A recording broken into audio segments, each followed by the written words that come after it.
Hello everyone, আশা করছি আপনারা সবাই ভালো আছেন। আর সামনে ঈদ, তো এখন চলছে রমজান মাস, তাই সিম্পল একটা রেসিপি আপনাদের করে দেখাবো, যার টেস্টটা হবে এক্সট্রা অর্ডিনারি আর বানাতেও কিন্তু খুবই সহজ, আর যেটা সপরিবারে আপনারা ইফতারে এনজয় করতে পারবেন।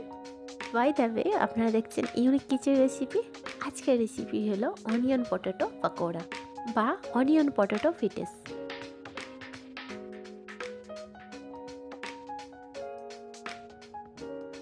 তো সবার প্রথমে আমি এখানে একটা বড় সাইজের বল নিয়েছি, আর বলের মধ্যে দেখতেই পাচ্ছেন আমি 4টা আস্ত আলু নিয়ে এটা কিন্তু ত্রিকোণ আকৃতিভাবে কেটে নিয়েছি, যাতে আলুটা লাগে চিপসের মতো, আলু চিপস। আর এখানে সম পরিমাণ পেঁয়াজ, মানে হচ্ছে 4টা পেঁয়াজ খুবই স্লাইসভাবে কেটে নিয়েছি।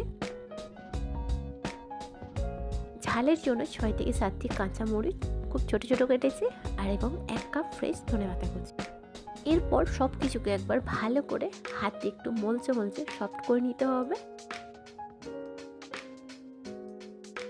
আচ্ছা, এরপর কিছু মশলা অ্যাড করবো। 2 টেবিল চামচ চিলি ফ্লেক্স, 2 টেবিল চামচ ব্ল্যাক সল্ট মানে হচ্ছে বিট নুন, আর হচ্ছে রঙের জন্য 1 টেবিল চামচ কাশ্মীরি লঙ্কার গুঁড়ো, 1 টেবিল চামচ চাট মশলা।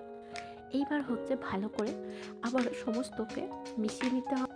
আচ্ছা, আলু পেঁয়াজের পকোড়াটা যাতে মুচমুচে এবং ক্রিসপি হয় এবং অনেকক্ষণ মুচমুচে থাকে, তার জন্য এখানে আমি 1 কাপ মতো সুজি অ্যাড করব। এটা কিন্তু পুরোটাই অপশনাল, খেতেও কিন্তু দারুণ লাগে। তবে হ্যাঁ, সুজি যদি না হাতের কাছে থাকে, আপনারা চালের গুঁড়া কিংবা 2 চা চামচ মতো কর্নফ্লাওয়ার অ্যাড করতে পারেন। এরপর সমস্তটা ভালো করে মিশিয়ে 10 মিনিট মতো রেস্টে রেখে দিতে হবে, যতক্ষণ না পেঁয়াজ এবং আলু থেকে এক্সট্রা ময়েশ্চারটা বেরোচ্ছে। আর পেঁয়াজ থেকে যখন পুরোটাই পানিটা বেরিয়ে আসবে, তখন কিন্তু ভাজার সময় খুবই ক্রিসপি হয়। এই স্টেপটা কিন্তু আপনারা মিস করবেন না। এরপর পেঁয়াজ থেকে যে এক্সট্রা পানিটা বেরিয়েছে, ওটা অ্যাডজাস্ট করার জন্য এবং পেঁয়াজটা বাইন্ড করার জন্য এখানে আমি 1 কাপ মতো বেসন নিয়েছি।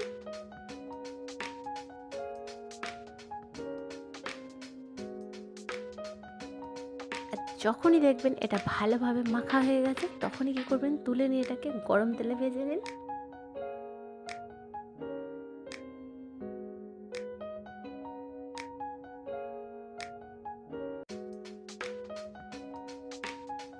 আর পাকোড়াগুলো ছাড়ার সময় কিন্তু গ্যাসের ফ্লেম লো টু মিডিয়াম টেম্পারেচারে রাখবেন। আর এটা ছাড়াটাও খুব ইজি, কোনোরকম আলাদাভাবে আপনাদের খেপ দিতে হবে না। জাস্ট এরকমভাবে একটু তুলে নিয়ে ডাইরেক্টলি তেলের মধ্যে ছেড়ে দিন। সব কটাকে ছাড়া হয়ে গেলে গ্যাসের ফ্লেমটি মিডিয়াম টু হাই করে দিন। এরপর এটাকে ততক্ষণ ভেজে নিতে হবে যতক্ষণ না এই পাকোড়ার কালারটা গোল্ডেন টু ব্রাউন হচ্ছে।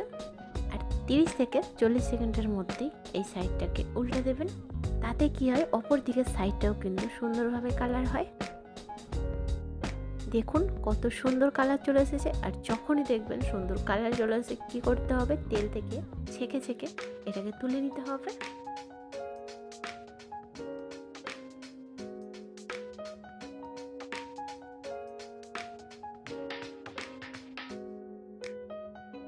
এরপর একইভাবে কিন্তু আমি সেকেন্ড ব্যাচটাও ভেজে নেব।